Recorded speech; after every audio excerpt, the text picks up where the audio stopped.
Good afternoon बच्चों, कैसे हो?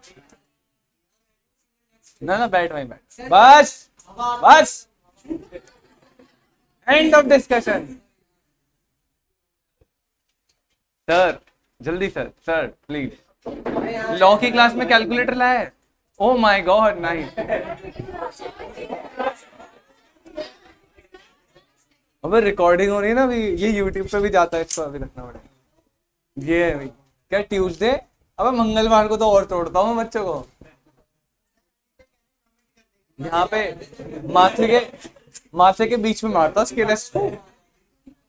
चलो भाई बेटा, आज हम सेल ऑफ गुड्स एक्ट को आगे बढ़ाने वाले हैं। लास्ट क्लास में हमने सेल ऑफ गुड्स एक्ट में क्या क्या करा था, जल्दी से एक बार अपन लोग रिवाइज करेंगे और उस कॉन्सेप्ट को अपन आगे लेके चलेंगे। जब मैं आपके साथ सेल ऑफ गुड्स एक्ट 1930 की बात करता था तो हमने देखा था कि वहां पे भी बेटा एक तरीके का क्या बनता है, कॉन्ट्रैक्ट। एक तरीके का क्या बनता है, लेकिन वो contract exclusively contract of sale होता है, कॉन्ट्रैक्ट ऑफ सेल होता है। सर हमने वहां पे नॉर्मल सी बातें करी थी, जैसे कॉन्ट्रैक्ट में दो पार्टी होती है, प्रॉमिसर प्रॉमिसी, वैसे ही कॉन्ट्रैक्ट ऑफ सेल में भी दो पार्टी होती है, एक सेलर और एक बायर। एक सेलर और एक सेलर से बायर को क्या जाएगा बेटा, गुड्स। क्या जाएगा, गुड्स। और गुड्स का पोजेशन जाएगा या ओनरशिप, ओनरशिप। और उसके बदले बायर जो वो क्या करेगा, पेमेंट ऑफ प्राइस। फिर मैंने आपके सामने एक एक वर्ड्स को क्लियर करा था। सर सबसे पहला था seller, a person who sells, a person who. और देखो वो पता नहीं क्या पी कर रही है, सेलर में बोल रही है पर्सन हु बाय। इनकी जब ये अपर्णा जब दुकान में जाती है ना तो दुकान वाले को बोलती है भैया ये दे दो, और वो इनसे खरीद लेता है सामान। ना उल्टा चल रहा है यहाँ पे। अ पर्सन हु सेल्स और अग्रीज टू सेल क्या, गुड्स। सेकंड था buyer, a person who buys और अग्रीज टू बाय गुड्स। जब गुड्स गुड्स इतना चल रहा था तो थर्ड हमने डेफिनेशन गुड्स की डील करी और वो बहुत इंपॉर्टेंट थी।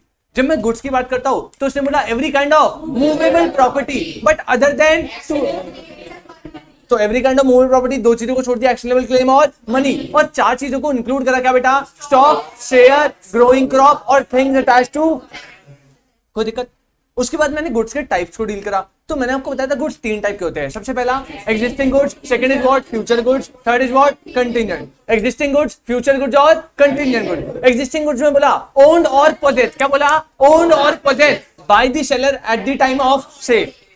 फ्यूचर गुड्स में बोला to be produced, to be manufactured और to be acquired by the seller after the making of contract of sale। और लास्ट में कंटिंजेंट की बात करी तो acquisition of which depends upon a future uncertain event। Existing की बात करते हैं, उसमें तीन टाइप डिवाइड करें, स्पेसिफिक, असर्टेन, अनअसर्टेन। क्या बोला, specific, unascertained, unascertained. Sir specific होता है विचार आइडेंटिफाइड एंड अग्रीड अपॉन, विचार identified and agreed upon at the time of sale. Sir unascertained ठीक इसका उल्टा, which are defined only by description on sample and not identified and agreed upon। Ascertain बड़े simple से थे, which are identified in accordance with the agreement after making contract of sale। मतलब contract of sale बनाने के बाद agreement के accordingly आप उन्हें आइडेंटिफाई करते हो, अनसर्टेन को असर्टेन बनाते हो।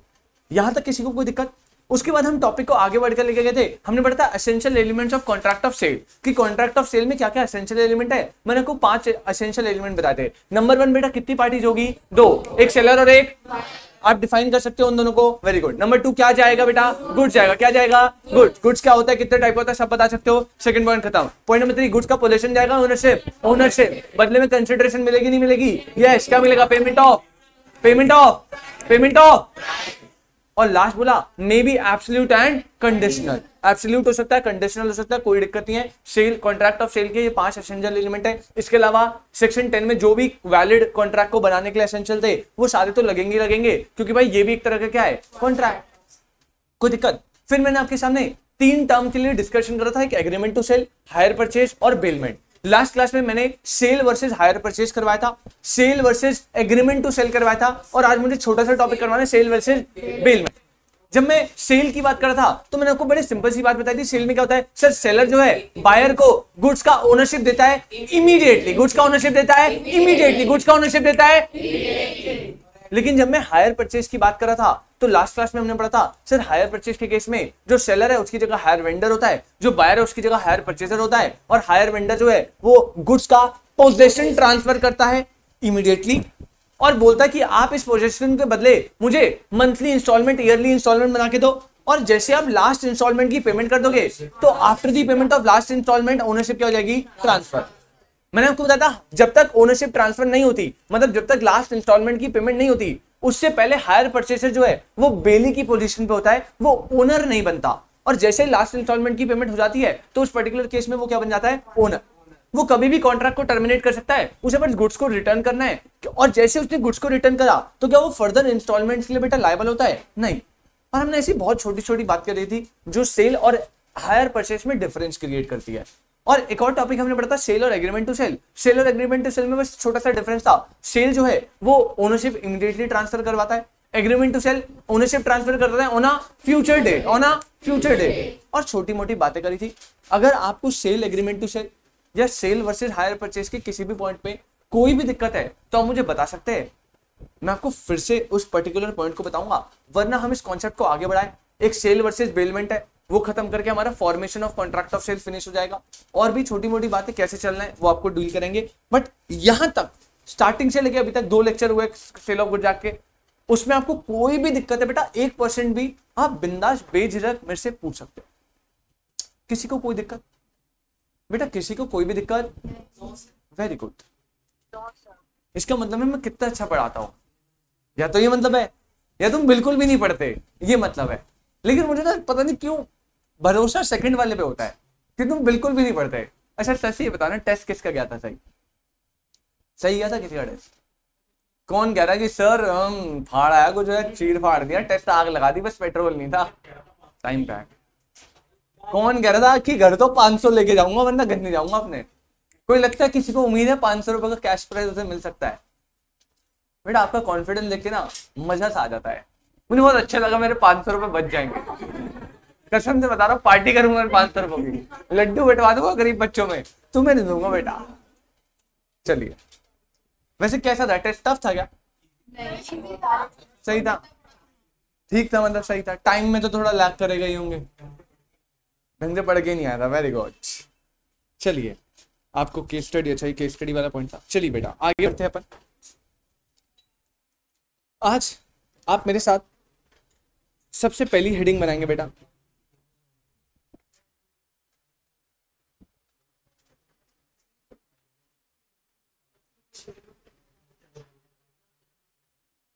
बेलमेंट।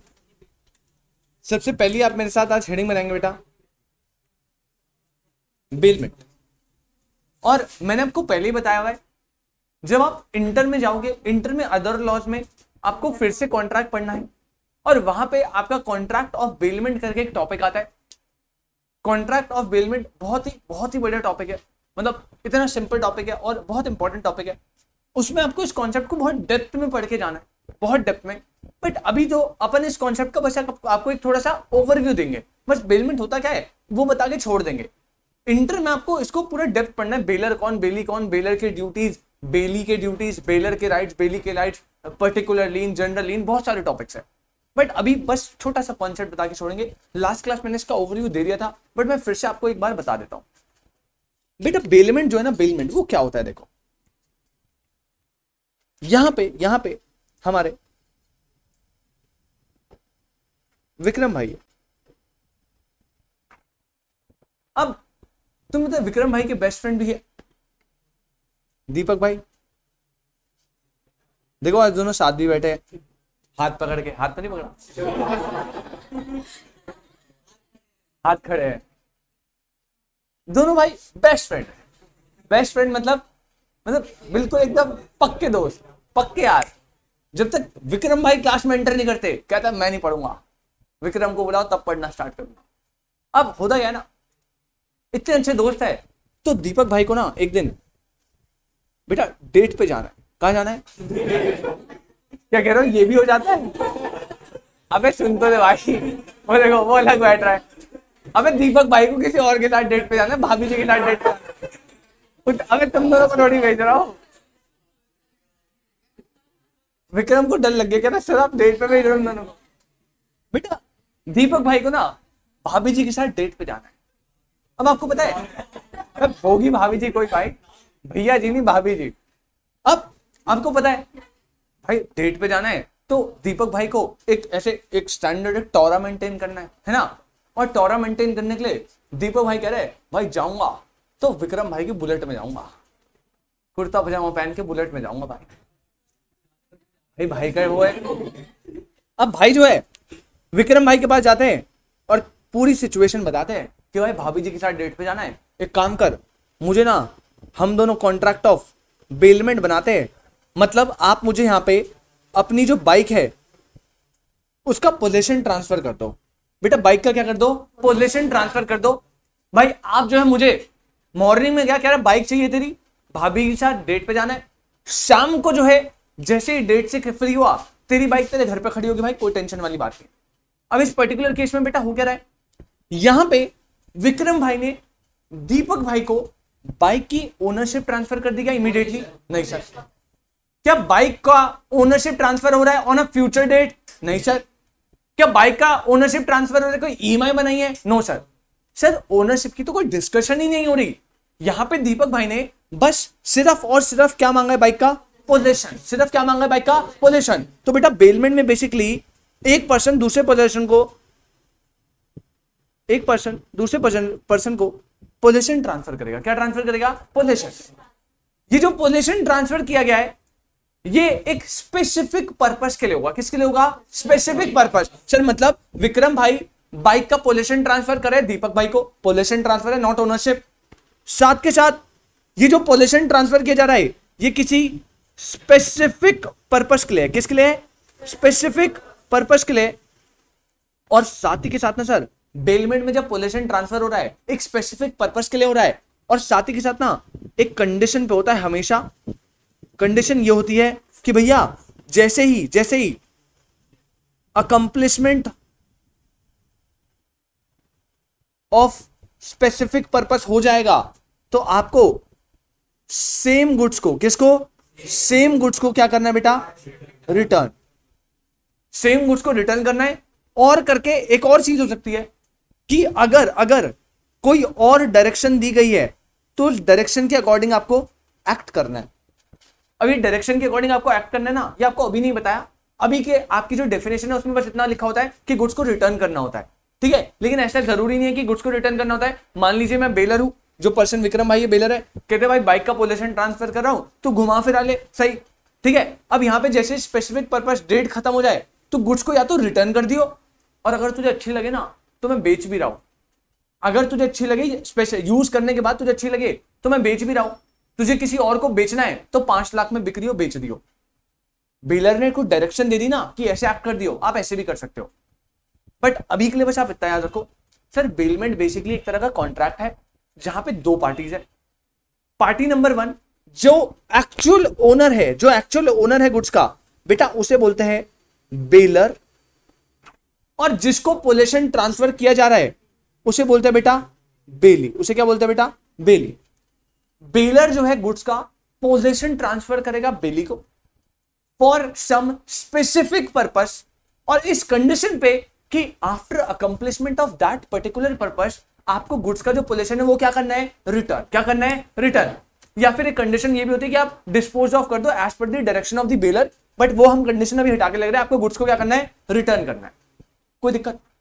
बेलमेंट के केस में क्या कभी ओनरशिप ट्रांसफर होगी? नहीं, हमेशा क्या ट्रांसफर होगा? पोजीशन ट्रांसफर किया जा रहा है फॉर सम स्पेसिफिक पर्पस, और इस कंडीशन पे कि जैसे वो पर्पस फुलफिल हो जाएगा आपको गुड्स को क्या करना है? रिटर्न। अगर यहां तक आपको कोई दिक्कत तो बताओ, यहां तक आपको कोई दिक्कत तो बताओ, पक्की बात, कोई डाउट नहीं है ना? चलिए इसको नोट करिए, फिर हम बेलमेंट को लिखते हैं। हाँ जी सर आपने क्या लिखा है? Accomplishment of specific purpose, accomplishment of specific purpose.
बेटा लिखना स्टार्ट करेंगे बेलमेंट की definition. A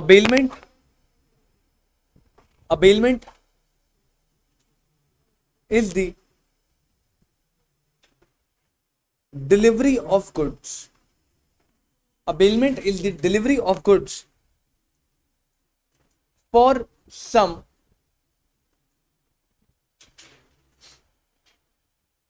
specific purpose. A bailment is the delivery of goods for some specific purpose under a contract on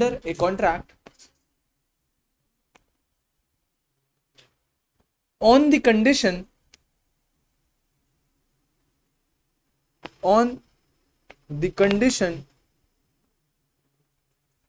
that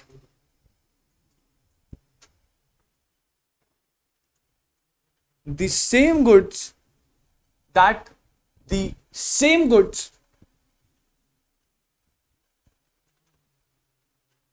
are to be returned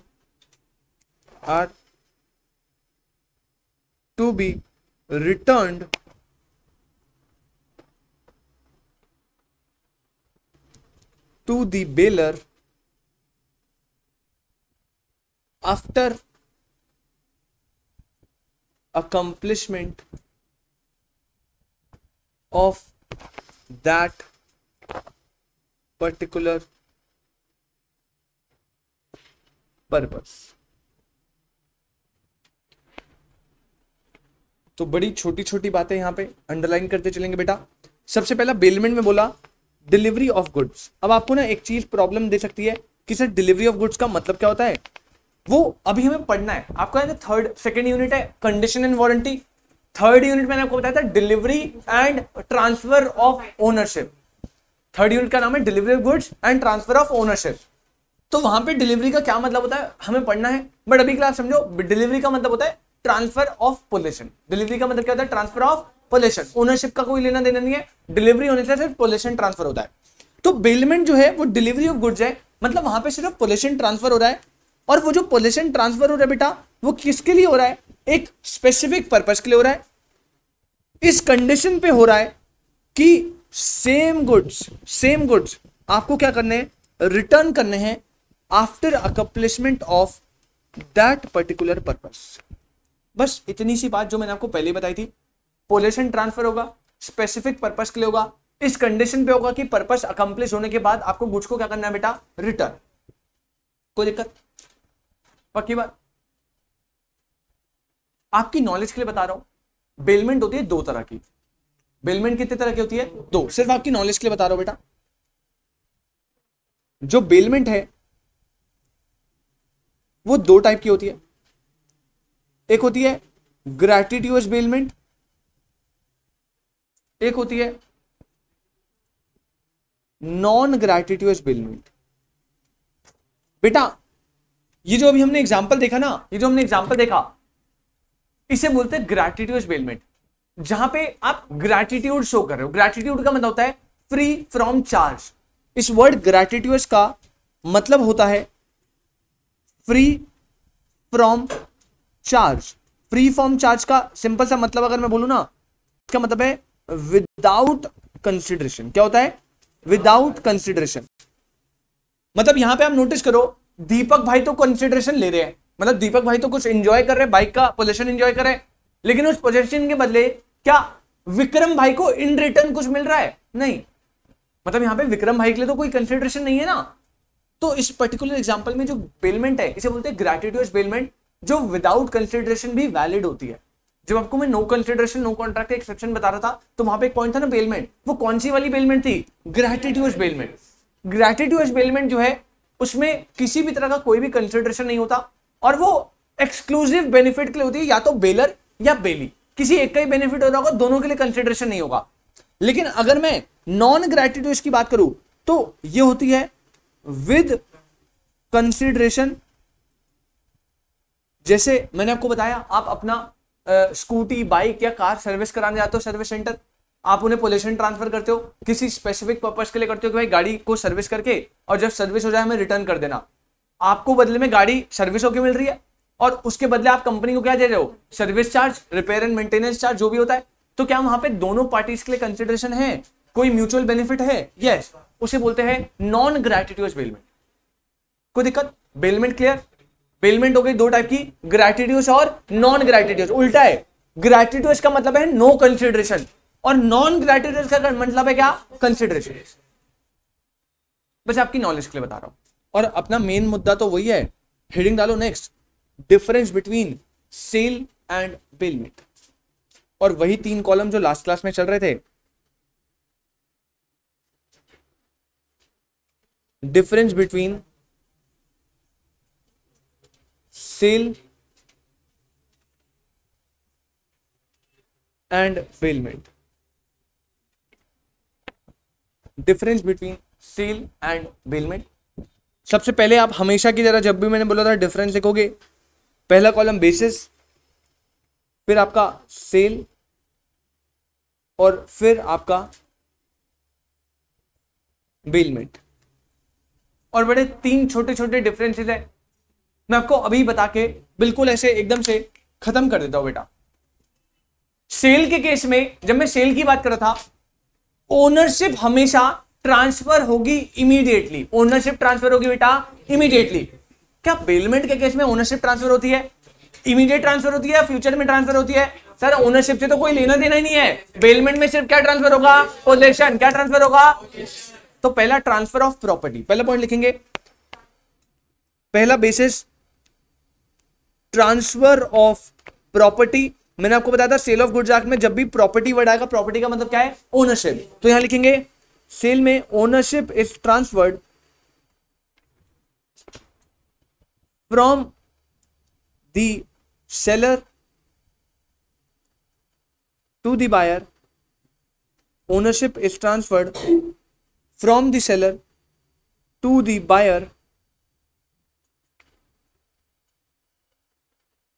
immediately. लेकिन अगर मैं bailment की बात करूं तो लिखेंगे only possession of goods, only possession of goods is transfer from the bailor to the bailey। सिर्फ possession of the goods transfer होगा from bailor to bailey। Second point की अगर मैं बात करूं बेटा, सेकेंड बेसिस आप लिखेंगे रिटर्न ऑफ गुड्स। बेटा सेल के केस में सेलर से बायर को ओनरशिप ट्रांसफर हो गई, तो क्या बायर की कोई ऑब्लिगेशन है कि गुड्स को रिटर्न करना है? नहीं, क्योंकि बायर तो उसका क्या बन गया है, अब ओनर बन गया ना। तो भैया गुड्स मेरे, तेरे को क्यों रिटर्न करूं? लेकिन बेलमेंट के केस में तो बेलमेंट होती इस कंडीशन पे है कि after accomplishment of that particular purpose आपको गुड्स को क्या करना है, रिटर्न। तो सेल के केस में रिटर्न ऑफ गुड्स होता है क्या? नहीं। बेलमेंट के केस में रिटर्न ऑफ गुड्स क्या है, नेसेसरी है। क्या है, नेसेसरी। तो लिखो फटाफट point number 2, return of goods, return of goods is not possible, is not possible in case of sale. और यहां पे बेलमेंट के केस में तो भाई bailee must return, bailee must return the goods to the bailor after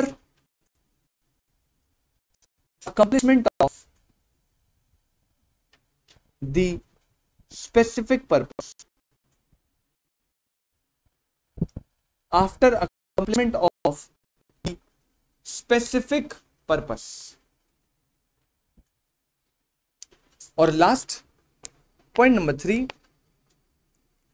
consideration.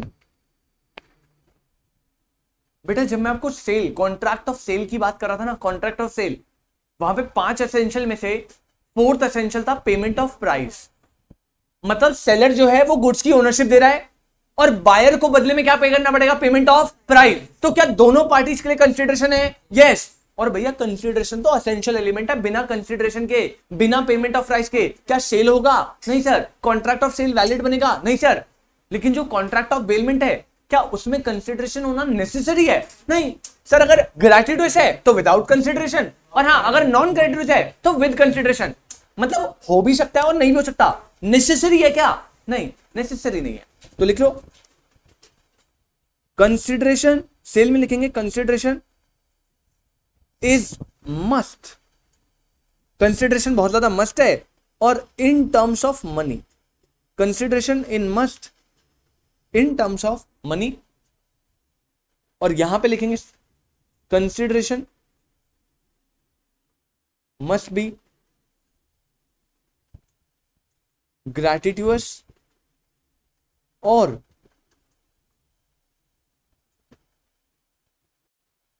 Non ग्रैटिट्यूअस। Consideration must be ग्रैटिट्यूअस और non ग्रैटिट्यूअस।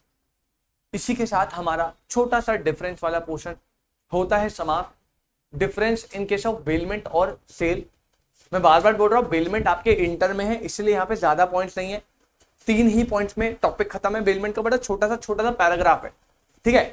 Main जो difference है वो हायर परचेज सेल का है और सेल एग्रीमेंट टू सेल का है। अगर बेलमेंट से क्वेश्चन आता भी है तो 2 या 3 नंबर से ज्यादा नहीं आएगा। अगर आता है तो ज्यादातर बेलमेंट से कई बार, ज्यादातर जब भी आया केस स्टडी फॉर्म में ज्यादा बार पूछा उसने रादर देन डिफरेंस फॉर्म में। कोई दिक्कत?